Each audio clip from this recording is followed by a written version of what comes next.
We are back from break on this InfoWars Nightly News, and we're excited now to be joined by Lord Christopher Monckton himself, very much on the cutting edge of fighting against the climate regime changers who want to take over our world, curb civilization, and really put us in our place. We're not going to let that happen, of course. Thank you for joining us, Lord Monckton. Well, it's a real pleasure to be here, and let's hope that we can, between us, convince the powers that be that backing the climate scare has been a failure, and they must get off it and think of something else to frighten us with.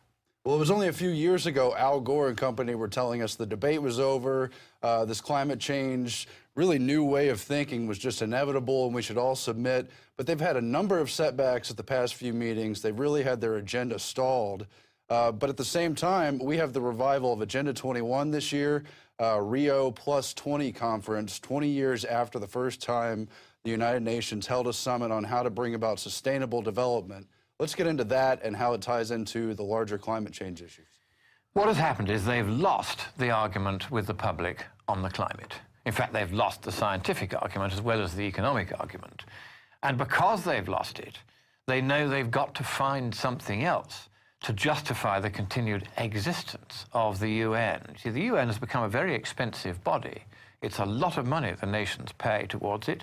It's increasingly wanting to have governing power. It's wanting to undermine the very concept of a sovereign, independent nation, because they want to have, effectively, global government. Now, they know if one talks of world government, this is something that will be very unpopular. So instead of calling it world government, they call it global governance. This is the new phrase for it, which somehow sounds nice and respectable and not too dangerous. But of course, what they're really after is total control. And the idea of the Rio Plus 20 conference is to suggest that the nations of the West have been raping the planet with their insatiable demands for natural resources, land to build houses and roads and airports on, and that now humans must be reduced, according to one of the more extremist papers put forward for this conference, by 5 billion of our present, I think it's 6 billion of our present 7 billion must be done away with, and it's down to be having not more than 1 billion humans on the planet. Really extreme stuff on the fringes of this. Yeah. Now, the draft document, the draft conclusions of the conferences, it's already been decided roughly what the conclusions are going to be. I've seen that document, and compared with some of the more extreme climate documents I've seen from these conferences, it's pretty milk and water so far, which means that the real draft hasn't, in fact, yet been made available. But what I think they're going to try to do is to follow a route which the EU knows well, where you have annual incremental conferences, as they've done with the climate, with agreements at the end of each conference, because the negotiators don't want to go home and say we haven't even signed an agreement. And each of these agreements gradually takes on the force of what your constitution called customary international law. And once that happens, even if they aren't signed into law by your Senate as a treaty, which has to vote for treaties by a 2/3 majority, they can still become the law of the land if the Supreme Court, which is very much that way inclined at the moment, were to say that they were. And that's how they're going to circumvent the constitutional requirement that a treaty has to be ratified by 2/3 of the Senate. And they're going to do roughly what was done to us as we lost our powers in Britain to the EU, with these endless succession of treaties, each of which doesn't seem to change things all that much compared with the previous treaties. At least that's the official storyline. And yet at the end of the process, you suddenly find you've lost your nation, you've lost your democracy, you've lost your parliament. We still have one, we still have elections, but they mean nothing. 5/6 of our laws being made by someone else. And the UN has seen this and has very jealously thought to itself, well, if the EU can do it on a regional scale, why don't we try the same approach on a global scale? So they invited the EU to send advisors to the Cancun conference, for instance, on the climate 2 years ago, to advise them on how to start building up these incremental annual treaties or agreements that have the effect of treaties even though the Senate doesn't ratify them, until you get to the point where the UN is suddenly wound up with all the power, and all the media will say, well, of course, it was inevitable from the start. They're going to try to play the same game, but an interesting development has now arisen. The EU, which had previously regarded itself as almost a sovereign nation, and that's the way it's been trying to go, taking away sovereign power from the individual member states and putting them all into the EU, it has suddenly realized that if the UN takes global domination, then the EU will be subservient to it. And they've suddenly realized they don't like that. So there's a wonderful irony. They've been taking all this power from the member states of the EU, including Britain. Now, they don't want that power taken from them and given to the UN. They've suddenly woken up to the fact that the advice they've been giving the UN on how to do this is going to lead to their own subjugation to the UN. And the EU bureaucrats really don't like this. And they have now said, really, I think for this reason, though they'll never admit it is for this reason, they're not even going to send an EU delegation to the UN Climate Conference, the UN Sustainable Development Conference in Rio. But I will be there because it's very necessary that the superficially admirable goal of sustainable development should be one which is implemented sensibly and not by unelected international authorities such as the UN. This brings me really on to another problem which is beginning to emerge when you look at things like the Rio +20 conference. What is happening is that increasingly these international bodies are saying, give us the power, give us the wealth, give us the decision-making and legislative power so that we make the laws for the whole world. But not one of these international bodies is elected by anyone. The EU isn't. The UN isn't. The Law of the Sea Conference, very topical at the moment because there's another treaty which people are trying to push the US into. They are not elected. And it's really a simple enough point. Every time you transfer power from elected hands here to an international or supranational or regional or global body, you are transferring power from elected hands here to unelected hands somewhere else. And the rule that I would want to put in really as an amendment to your constitution, because the founding fathers didn't foresee this one, would be to say that no legislative power shall be handed over by the Congress of the United States to any supranational or global entity unless that supranational or global entity is one whose governing cabinet or council has been elected by universal suffrage among all the peoples of the states parties to the convention that established that particular bureaucracy. So, no more power to any international organization unless that organization is elected by the states parties to the treaty setting it up. Yeah, I think that makes perfect sense. And of course, they're going after not only national sovereignty and regional sovereignty, but individual sovereignty. I mean, that's really what sustainable development's all about. The people know best what is best for the people. The governing class knows best what's best for the governing class. The governing class wants to use the environment as an excuse for accreting more power to itself, centralizing that power in regional and increasingly now in global institutions. Where does this leave the individual? You are now told, or we certainly are in Europe, what kind of light bulbs you can and can't use. Now, what business is that of a supranational or global government, or even a national one for that matter? And there's a very useful Catholic principle here. The Catholic philosophy of government is quite well developed in the documents of various councils and popes going back 2,000 years. And there's a principle which is now known as subsidiarity, by which this principle simply asserts that the decisions of government should be taken at the most local level that it is possible for that decision to be taken. So, for instance, really nobody except the family itself needs to decide what kind of light bulbs its children will read by. That is not the business even of the local authorities, let alone national, supranational or global ones. So if we are to make sure that the individual continues to be the basic building block of society, and the family then is the next building block up, and the state only comes in after that, then we must not allow these international groupings, such as the UN at the Sustainable Development Conference, to take away from the individual the powers and the rights of decision which properly belong to him and his family.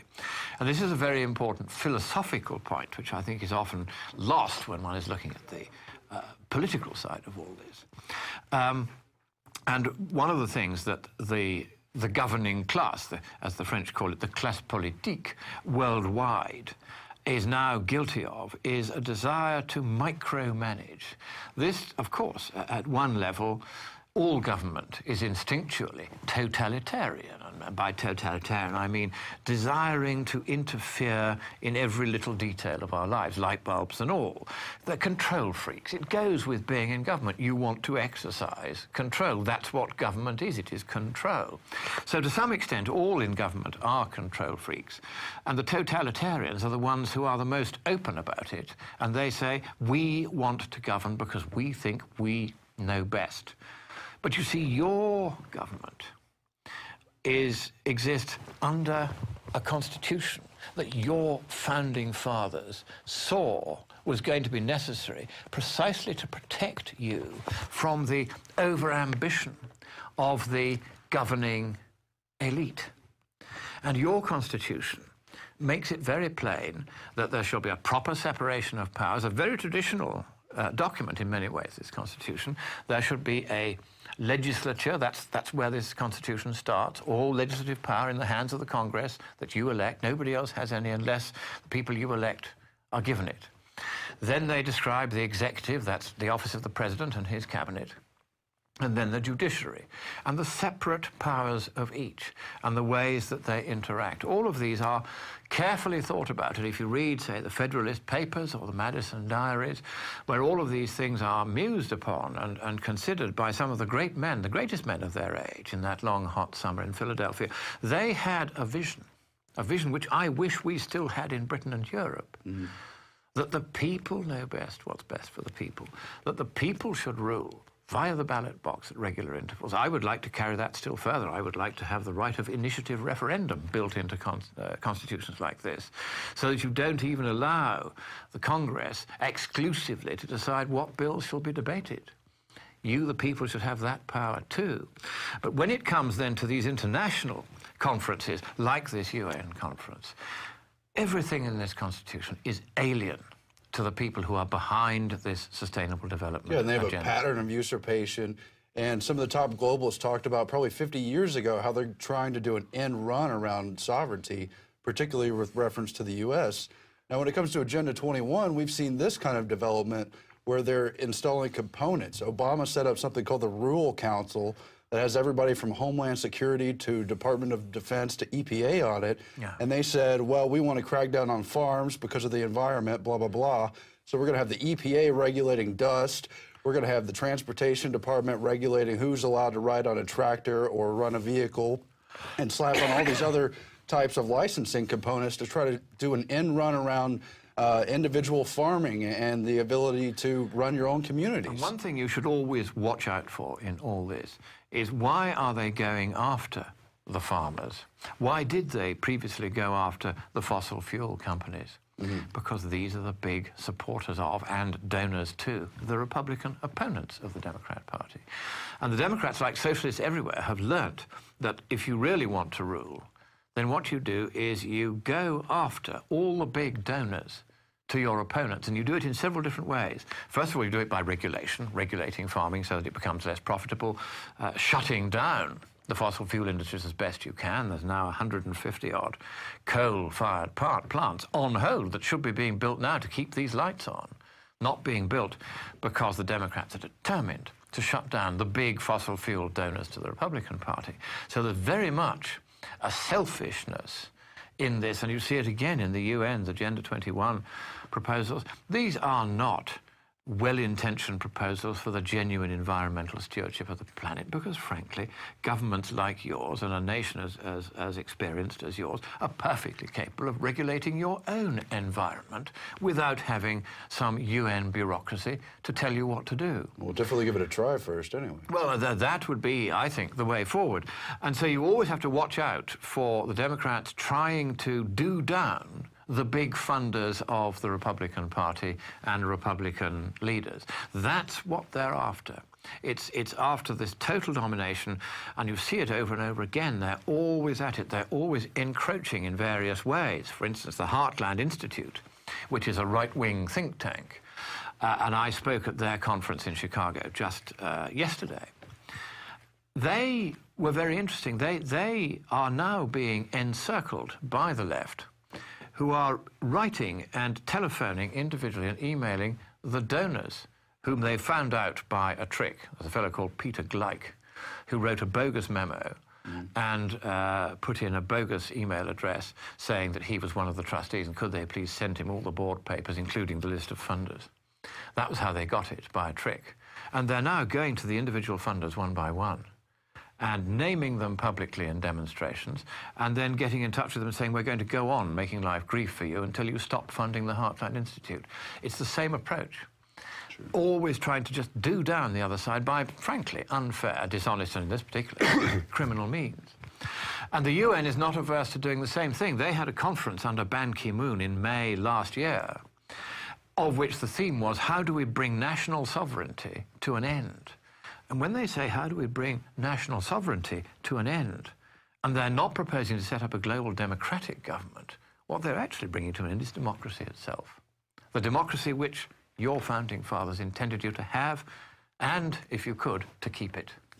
Yeah, it would have been nice. Now let's go back to Agenda 21. In 1992, we had figures, Maurice Strong and others, and they were always very concerned at the time about how to take what maybe sounds like a reasonable cause, the environment, but to transfer it into these banks they would control, and they would essentially become the regulators of all global activity if it could relate to the commons, the air, the water, the land.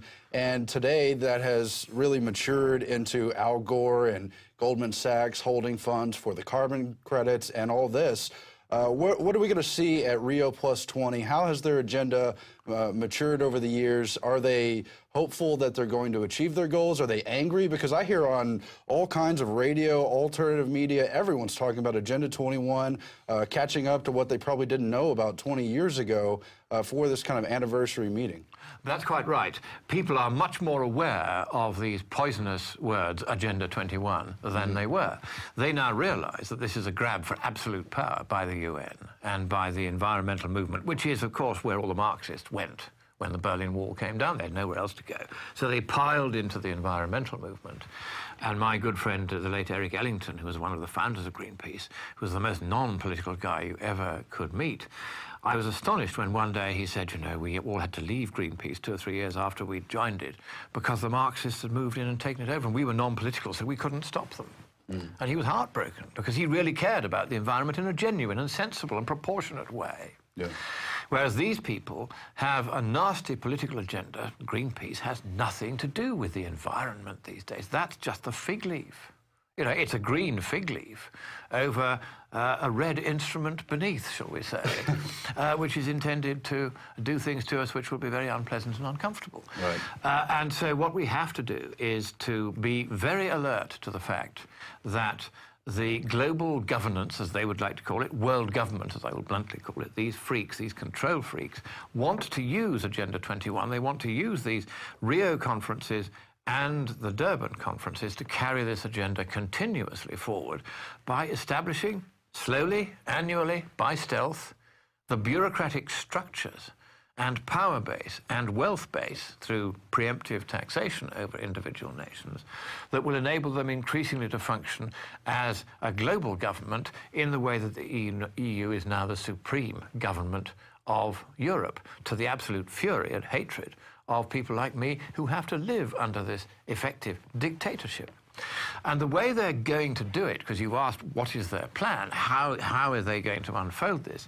Well, it's already evident in the draft conclusions of the conference, which already I've got hold of them, that they are intending to follow the same sort of thing as the EU did and also as the UN did with the climate thing, where you gradually set up more and more bureaucracies. You know, this conference calls for the UN to do this, do that, do the other, and the UN then sets up a bureaucracy to do it, saying, well, we were told to do it by this agreement or that international meeting or whatever. They can always justify where they were told to do it. But in effect, what they're doing is expanding their power base and then sending the bill to governments and saying, well, you had this meeting, you signed this document, now you've got to pay. I don't know if it's the appropriate metaphor, but it makes me think of throwing a stone into a pond, and a small circle gets bigger until it's surrounding the whole area they want to conquer. That's exactly what happens, and they want to expand the centre to the point where it becomes so well funded, so many top people go there, that governments anywhere else can no longer compete. That's what we have in Europe. You have the European dictatorship, where all the best people who want to go into government, they don't go into Parliament. What would be the point? You can go into Parliament, you can vote for what you like. Makes absolutely no difference, because the real power, and 5/6 of all our laws, are made by people we don't elect somewhere else. So the people, the real power-hungry folk now, they don't go into Parliament. And so Parliament becomes weaker because the people with real ambition don't go there. They go instead into this cloying bureaucracy in Brussels. And the UN is now expanding in the same way. They are multiplying agencies in the same way that Brussels did. You know, the UN High Commission for Refugees, the UN Children's Fund, the UN Environment Programme, and they're all multiplying, more and more of them. Every time I go to one of these UN conferences, there's another 3 or 4. There are now something like 150 individual UN agencies, each separately funded by the taxpayers, in states who have no control over how much money is spent or how much of their money is taken from their pockets to pay for the UN. It's all not transparent at all. It's all completely secret. It's the very antithesis of what was intended in this constitution, where government had to be visible to the people. It was in Britain that the idea of recording the proceedings of Parliament first came about, with Hansard producing a daily record of what was said.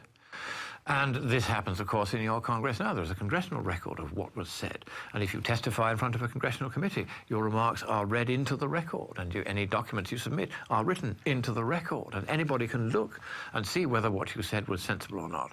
But in the EU, the commissars meet behind closed doors. If they decide on a law, that then gets passed to another committee called the Committee of Permanent Representatives, which fleshes it out and does the detailed work. That's behind closed doors too. Then it goes to the Council of Ministers. They meet behind closed doors. And then and only then, if all of those 3 have said yes, it goes to the European Parliament, which is elected but has no power. It's just a ceremonial, as Alex Jones calls it. It's just decoration. And they, even if they vote it down, the commissars can reintroduce it either via the same process again until the Parliament gives in, which they've done on many occasions, or simply directly, as what's called a Commission regulation, bypassing the elected Parliament altogether, and indeed all the elected parliaments of Europe altogether. We are now, in a formal sense, a dictatorship, and it's very unpleasant to live under it, because all the bureaucrats then start behaving like dictators. And they hate me because I stand up and I name them on the air and I give them a lot of trouble. But the important point here is the UN would now like to copy the success of the EU in growing these gargantuan, completely useless and very damaging and stifling bureaucracies, so that it can have world domination. Can you imagine the right to levy taxation on the whole globe? This is going to give enormous power and wealth to the centre. And it is absolutely unthinkable to me, having been brought up in a democratic tradition, which we have now lost, to see that you and the rest of the world might lose this too, via these climate conferences. And the way they do it is the climate conferences are every year. The negotiators all go to some place where there are plenty of grass skirts and nice sun, sea and sand, so they get a bit of a holiday. Therefore, they don't read the documents put in front of them. They just agree to them for the sake of going home and saying, yes, we have an agreement. And these agreements are cumulative. They pile up one after the other. Real power, real wealth being transferred from individual states year by year with each annual new agreement to the centre. It's never the other way. And the same now with the Rio Plus 20 conference. One of the things they haven't yet written into the draft, but I know they're going to, is we can no longer afford, for the sake of the planet, to have these meetings every 20 years. We must have annual meetings. No. To carry this process forward and save the planet. You can hear the rhetoric now, and I'll bet you any amount of money you like. You won't find it in the draft now, but I'll bet you that that will be proposed. It's already been planned, I'm quite sure. And they will then say we must have annual conferences on sustainable development. And each of those annual conferences will have to have that same annual agreement or treaty at the end of it, which will transfer power, always more power, from us to them, never, ever the other way. It's been the same in Europe. It's been the same with the climate treaties. Now they're going to do the same with Agenda 21. They've learned how to do this now. Now, Now, so you already underscored the eugenics behind all this, that they want to reduce the world population almost all the way, 90+% basically. They want to take 6/7 of it away. But, yes. but this is getting quite deadly, Very these agreements. Of course, we remember Copenhagen. It was rejected by the developing world because they realized how much this is going to cost them in money, but also in livelihood. And this is getting worse and worse because we see United Nations groups pushing entire tribes, entire villages off the land in the name of fighting climate change, killing people even, showing up with armed weapons and so forth. This has happened in Uganda, it's happened in Honduras, heaven knows how many other places it's happened, because our news media are not very good at covering countries where it's uncomfortable and there are no five-star hotels and minibars. They don't like to go to places like Honduras or Uganda because it's not comfortable there. It's not smart to go there. And so a lot of these things are happening around the world and are not being reported in the West. I mean, to give you one example of this, if you go back a few years to these various attempts to mess around with the climate, one of the things they did was to say we must take lots of agricultural land out of production for the sake of growing biofuels. And they took millions of acres of agricultural land out of totally genocidal. Growing food for people who need it and growing biofuels instead for clunkers that didn't. And the effect of that was to cause, or at least contribute to, the doubling of world food prices that happened in just a few years. This caused riots in a dozen regions of the world. Virtually none of these riots was reported. Food riots. People starve and they will riot because they're desperate to get food. You only have a food riot if there's real starvation. It doesn't happen otherwise. Food riots in a dozen regions of the world, all happening at the same time, all for essentially the same reason, that biofuels were squeezing out normal food production. And if in a fairly well-balanced market, which the food market was until that time, you suddenly take out a chunk, even quite a small chunk, though it was many tens of millions of acres of agricultural land, that will be enough to trigger a huge increase in the price of the raw commodities that are produced by farming. And so it's, you know, people sometimes naively say, oh, but, you know, you'd have had to take out half the agricultural land in order to double the food prices. No, it doesn't work like that, as you know. And once you put the pressure on prices, up they go. And that's what happened. And this meant that people were starving all over the world, rioting because they were starving. The Western press hardly mentioned it at all. They're not interested. Yesterday, at the Heartland Conference, I said, look, instead of spending all this money on sustainable development and climate change and so on, all of which are completely wasted, it only cost $8 to save the life of a victim of trichiasis, which is a disease caused by the trachoma parasite, which gets into the eye and it causes the eyelashes to grow inward and pierce the eyeball. You eventually go blind. And it's one of the most acutely painful conditions known to man. Of course, you end up blind of it. And this can be cured for $8 by a simple existing operation. And I mentioned this yesterday, and I said there would be a far better use than these $80 billion that the US alone has spent on climate change and environmental this and that over the last few years. There you could do some real good, because is not man part of the environment too? If people are going blind because they're being attacked by a parasite in countries too poor to provide the elementary medication necessary, shouldn't we help them with that? Wouldn't that be a sensible, proportionate Agenda 21 to pursue? And here is how the left are already reporting what I said. They said, I'm claiming that I can personally cure these people of their blindness for $8. But there's many diseases they know they could address. And that here I am making stuff up. This is the line that they're totally unprincipled. They don't mind how many people they kill, because for them, if you kill people or they go blind or whatever and they can't be economically productive, then that will be good for the planet, because they see man as a parasite upon the planet, as harmful to the planet. They have these very, very extreme views, which they don't really believe, but they will recite them because what they really want is absolute global domination, and this is simply the pretext. Let me ask you this, too, about the developing world. We know there's been problems with IMF and World Bank conditional loans. In some cases, they've actually tied population reduction to World Bank loans and other United Nations stuff. Aren't the actual aid packages out of these UN conferences also going to be a similar kind of problem where their vision of development is reducing population, and for these third world countries to get this aid money, they've got to go along with these policies. This is very true. For many, many decades now, the British government has had a policy that unless you have a population program, by which they mean a depopulation program by enforced artificial contraception or abortion or both, then you cannot receive British aid. And this is not really known about in Parliament. If it knew about it, even nowadays, I fear they wouldn't do anything about it. But that's what the bureaucrats do. They say, unless you have a depopulation program, we won't give you any aid. And so this, in effect, forces contraception and abortion on countries, say, in Africa or South America, where both of these things are actually alien to their religion and alien to their culture. It's not the way they do things. But increasingly, the aggressiveness, the aggressive anti-humanness of this wretched extreme left faction is saying, well, we must do down the world's population, and because the poorer countries of Africa, they have no vote, they don't have proper democracy, they don't have a voice, these people, we can send in the UN troops and shoot them dead and take their land in the name of making it into a carbon sink and kicking them all off it. And nobody will really know or care very much, because these are little people that really ought not to exist in the first place. It's this contempt, racialistic in the worst sense. Oh, absolutely. For those who are poorer than they and who don't have a voice or a vote.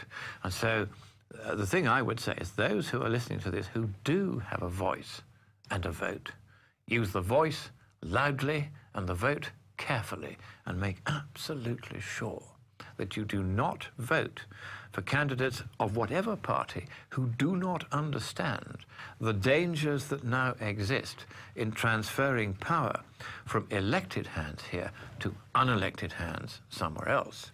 The correct approach is to say that before any more agreements are signed at any international conference, whether on the climate or sustainable development and these new annual conferences on that subject, which I'm quite sure are going to emerge from Rio, no more of these treaties should be signed unless and until the bodies exercising the governing power globally under these treaties have been elected.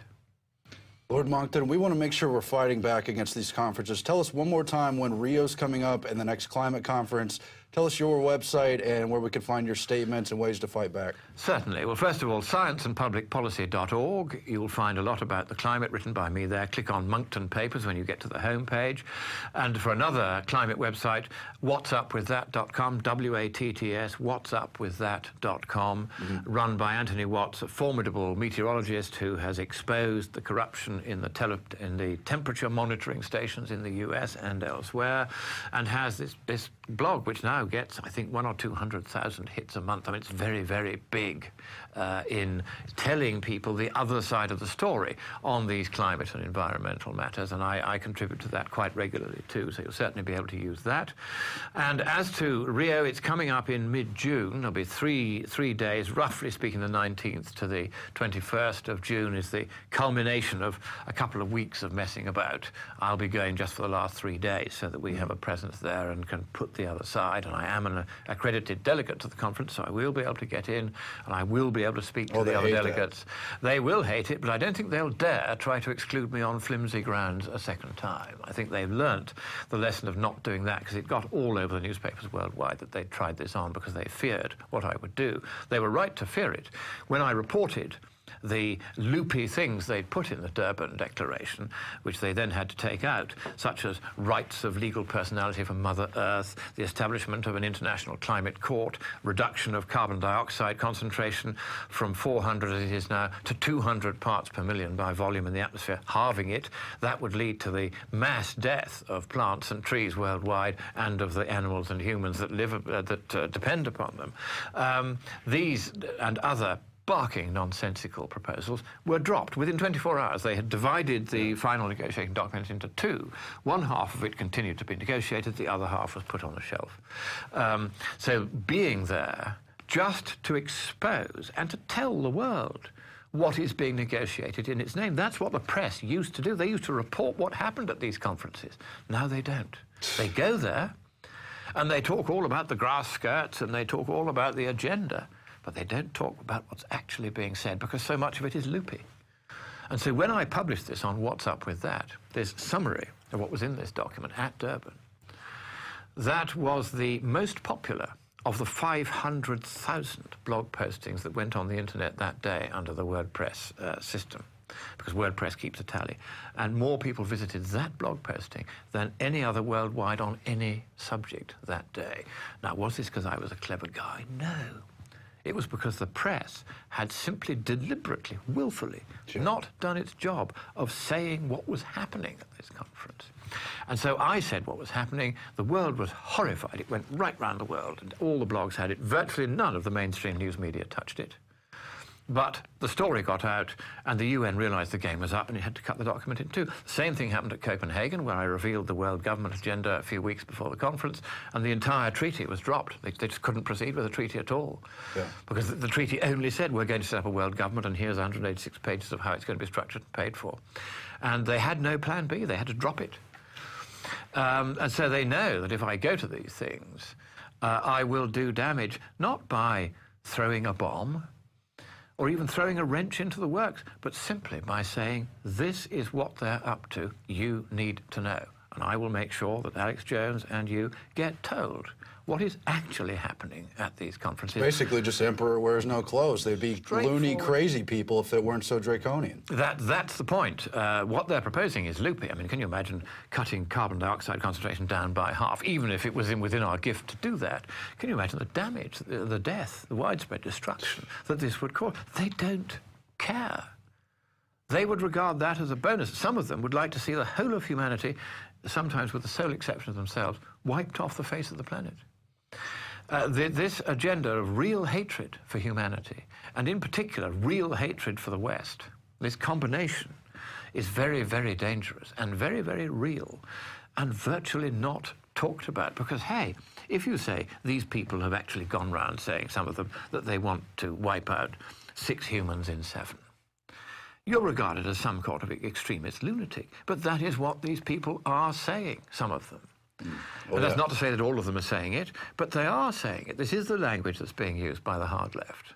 And rather than ignoring it and saying, well, that's so fringe, we can't even mention it, you have to mention it, because otherwise it stops being fringe and more people start saying it. It might be fringe if they weren't the chosen spokespeople of various elite factions. I'll give you a nice example, which I mentioned earlier today on the Alex Jones show.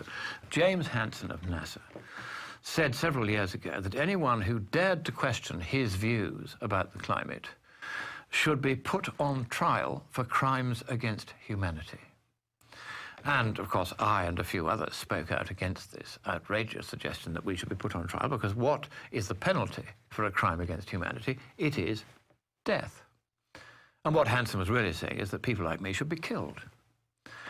And so I said, this is extreme. I complained, actually, to the Inspector General of NASA, who did absolutely nothing about it. Because NASA has now been retasked under the stimulus package as a climate change monitoring agency and not a space agency. And so they're making so much money out of this climate scare that they won't touch Hansen, even though they should have fired him years ago. He's endlessly being arrested by the men in blue coats. Time, in my view, he was arrested by the men in white coats. But what is intriguing about this is that he made this suggestion a few years ago about let's put the likes of Moncton on trial for crimes against humanity, because they dare to make scientific and economic questions about the climate story. That's our only crime, but that he wants us to be killed for. And you think, you know, that is loopy. Of course it's loopy. It's wildly extreme. It's the kind of thing the Nazis did.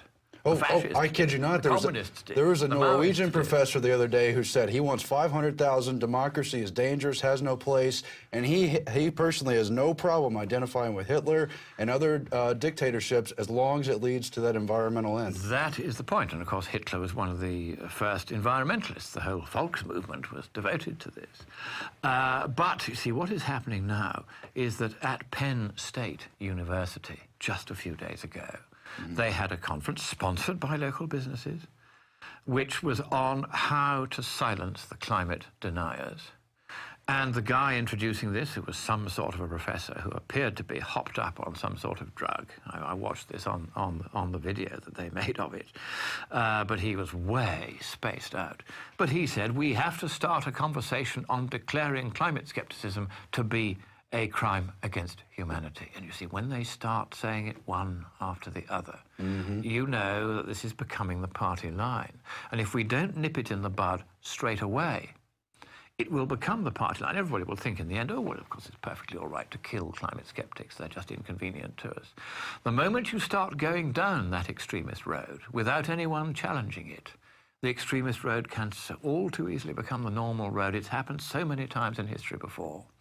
And it seems to me that the role of programs like the Alex Jones network, as it's now becoming, is precisely to sound the warning. And sometimes people will say the warning sounds as though it's been too extremist in its sounding. But if you don't blow the trumpet loudly, people won't hear you. As the Bible says, I forget exactly where, but if the trumpet give an uncertain sound, who shall go forth to battle? And here on this program, you give forth a certain and very definite sound. And if people find that deafening, so they should, because if that message doesn't get through, then the war will be won by these kooks who would declare it a crime against humanity to dare to raise legitimate scientific doubts about the climate story. We know now, for instance, that the NOAA has said that if for 15 years there hasn't been any global warming, the models are wrong. The storyline must change. They said that in 2008. Here we are 4 years later. We've now had 15 years on any measure, and perhaps 20 on some measures, without any global warming at all. And the NOAA's words must now be remembered. The climate storyline is wrong. The models were incorrect. They overpredicted the amount of warming to be expected. It hasn't happened. It isn't happening. It won't happen. There's no scientific basis for it to happen. And even if it were to happen, it would still be cheaper to do nothing about it. And yet, even with these very powerful scientific and economic points in favor of the skeptical point of view, Hansen began it, Penn State University have continued it. Those who dare to make the points like those I've just made are told that we should be treated as though we have committed a crime against humanity and killed. That's where it's going. Okay. That's how extreme and blinkered these people are. Now, we can do nothing but pray for their souls, because in Catholic theology there is a principle which is known as invincible ignorance. Some people are simply unwilling to recognize that there are two sides to a question, even when it's quite clear from the scientific evidence that there are two sides. I mean, hey, if it isn't warming as they said it would in their first report in 1990 on all this, why should they be right now when they were wrong then? As you know, they don't care if it cools, if it warms. That's an absolute value pretext for their absolute control model. Well, that's very nicely put. Yes, I like that. That's a neat turn of phrase. I congratulate you on that. An absolute value pretext for absolute rule. That is it. They're trying to say that any change is wrong. And of course, then if it stopped changing, they'd say, well, this climate stasis is unnatural too. You know, it doesn't matter what you do. They'll blame everything on global warming. I had an email today from a Marxist in the UK, name of Martin Lack, who said, you know, why didn't I accept that I had got everything wrong? Because various propaganda websites had said I'd got everything wrong. And I said, well, I don't do propaganda. I'm just looking at this thing as a layman. Admittedly, I'm not a scientist. I do my best. I'm a reasonably competent mathematician, so I can differentiate an equation without fainting. And I can read a scientific paper and understand it because it's written in the language of science, which is mathematics, and I understand that.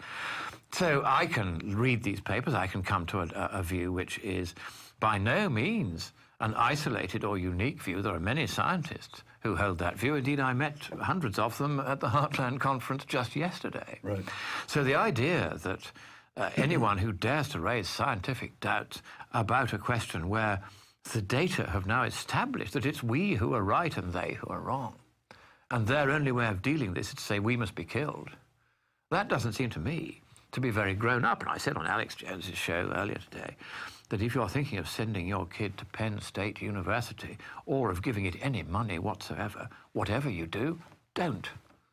A university that allows that sort of suggestion to be made, that sort of hate speech to be put out from its own lecture theatres without any restraint, that does not deserve to be called a university at all. It must be closed down, in my view. And then we can put some of the people there on trial for crimes against academic propriety, for which the penalty is not death. It is permanent exclusion from any academic post.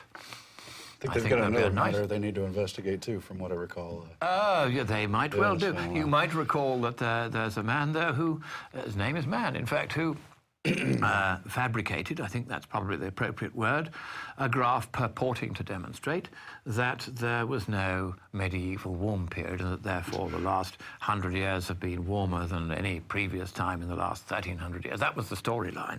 And of course, that is not the consensus in the literature. And of course, they always say, we must do science by consensus. Consensus is an appropriate way of doing science. Well, of course it isn't. Aristotle knew that 2,300 years ago.